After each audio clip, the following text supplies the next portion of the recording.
makainit sa atong lubot. Ang panangubok ng pulong kapainit sa atong kasing-kasing. Ang Amos 4:4 na ingon, prepare to meet thy God sa Ingles. Pero sa Bisaya, maandam kita sa pagkatubang sa atong Ginoo. Kinsay gustong kuyog sa Ginoo, pataas mga kamot. Gamay ra. Gusto mo namugan. Pabilin din sa yuta. Magpagbuko sa kalayo. Ang kalayo ra ba ang gisugnod ana asupre. 14 minita gipilo ang kainit. Dili ra ba kita mamakay sa kainit. Mahimong magkagut lang ang atong mangipon sa kasakit.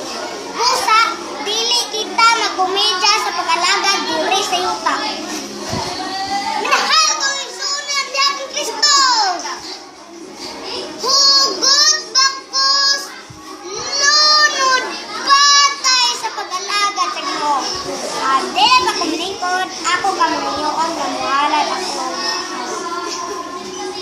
Ang dili mo to o sa Ginoo, itambog sa linaw nga kalayo, makita sa bugna by taken see, ang kahimtang sa tawo, ang makakita o makadungog, ang kasing